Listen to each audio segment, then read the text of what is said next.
60 में बनवाया था और ये एक तरह का रेजिडेंट एरिया और एक तरह का पैलेस था पूरा, जहाँ पर वो रहते थे और इस पूरे साम्राज्य को संभालते थे। लेकिन जब ब्रिटिशर्स काल आया तो 1846 में ये पैलेस ब्रिटिशर्स के अंडर में चला गया और ये एक तरह से कोर्ट हाउस की तरह यूज किया जाने लगा। और फिर ब्रिटिश काल खत्म होने के बाद 1978 में इस पूरे कैसल को हेरिटेज होटल के अंदर कन्वर्ट कर दिया गया। जितने भी आप रूम्स देख रहे हैं हमारे साथ, ये सारे रूम्स हैं। एक तरह का हेरिटेज होटल है, आप यहाँ आकर रुक भी सकते हैं। नग्गर कैसल की एक खास बात है कि इसे बनाने में पत्थर और लकड़ी का यूज किया गया है और बीच में किसी तरह का चूना सीमेंट का यूज नहीं किया गया है। डायरेक्टली सिर्फ पत्थर को मिलाकर या लकड़ी को मिलाकर इस पूरे महल को बनाया गया है।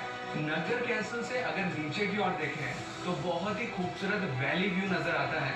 यहाँ से आप देखेंगे तो दूर दूर तक आपको माउंटेन्स नजर आएंगे और नीचे की साइड देखेंगे तो काफी सारे घर नजर आएंगे और बीच में नदी नजर आएगी जो कि है व्यास नदी, वीज रिवर जिसे कहा जाता है। और बहुत ही खूबसूरत व्यू है, एक तरह का पिक्चर पॉइंट हम इसे बोल सकते हैं।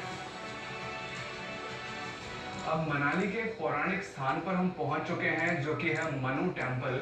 ये पुरानी मनाली के अंदर स्थित एक प्रसिद्ध मंदिर है और मनाली का जो नाम है वो इसी मंदिर से आया है। मनु ऋषि के नाम पर मनाली का नाम रखा गया है। पौराणिक कथाओं के अनुसार ऐसा कहा जाता है कि जब पृथ्वी पर जल प्रलय आया था तो मनु ऋषि का जहाज यहीं पर आकर रुका था। उन्होंने यहीं तपस्या की थी और यहीं से मनुष्य जाति का निर्माण हुआ था। तो आइए मंदिर के अंदर चलते हैं और करते हैं मनु ऋषि के दर्शन।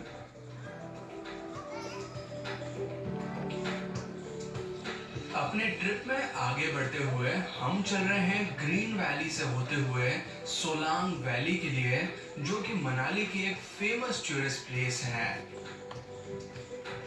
तो अब हम पहुंच चुके हैं मनाली की एक काफी पॉपुलर प्लेस पर जो कि है सोलांग वैली। ये पर्यटकों के बीच बहुत ज्यादा मशहूर है और जब आप दिसंबर से मार्च के महीने में यहाँ आते हैं तो ये जो ग्रीनरी आपको नजर आ रही है, ये ग्रीनरी तब्दील हो जाती है व्हाइट कलर की चादर में।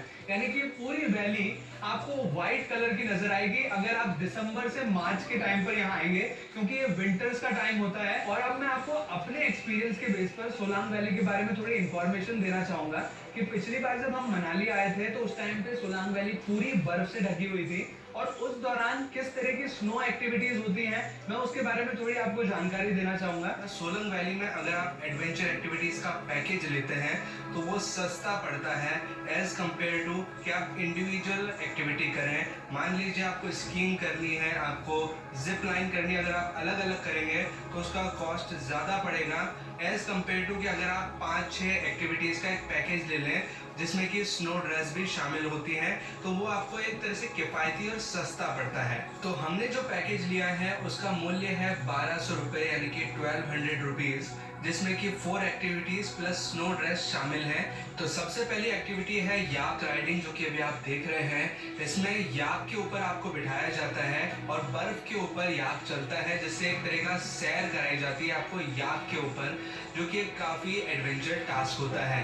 जो दूसरी एक्टिविटीज पैकेज में शामिल है वो है ट्यूब राइडिंग। इसमें एक बड़ी सी ट्यूब पर आपको बिठाया जाता है और नीचे की ओर स्लोप में धकेला जाता है, जिसमें बहुत ही स्मूथली आप जाते हैं बर्फ के ऊपर फिसलते हुए, और ये भी बहुत ही मजेदार टास्क होता है। जो अगली एक्टिविटी इस पैकेज में शामिल है वो है जिप लाइन, जो कि एक बहुत ही एडवेंचर टास्क है। इसको आपको मैं लाइव दिखाना चाहूँगा।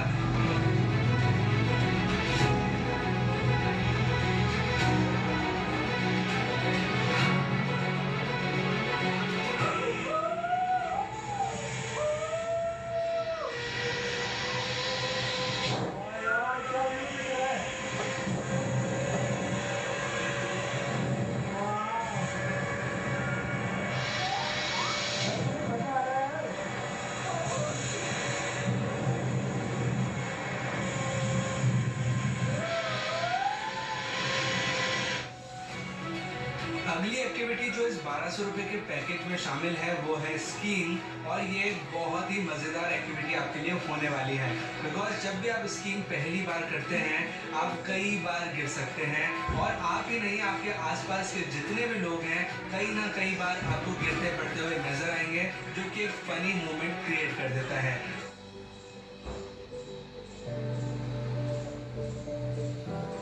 मनाली में एक और इंटरेस्टिंग प्लेस पर हम पहुंच चुके हैं जो कि है फ्लाई डाइनिंग। ये नाम सुनने में थोड़ा सा फेमिलियर लगता है लेकिन बहुत यूनिक चीज़ है, एक यूनिक आइडिया है कि आपको यहाँ से उतनी ऊंचाई पर ले जाया जाता है, यहाँ से आप ऊपर देख पाएंगे उतनी ऊंचाई पर ले जाया जाता है, वहाँ पर आप डिनर कर सकते हैं। डाइनिंग से मतलब है कि आप वहाँ पर ऊपर से आकर फूड ट्राई कर सकते हैं। ये एक अलग कॉन्सेप्ट है जो कि आपको हिडिंबा देवी टेम्पल से हम थोड़ा सा जाएंगे, पास से ही है, ये रास्ते में पड़ता है, तो आप यहाँ आ सकते हैं। मैं थोड़ा सा जानने की कोशिश करूँगा कि इसका चार्जेस क्या रहते हैं और फूड में वेराइटीज़ क्या रहती हैं। नमस्ते सर।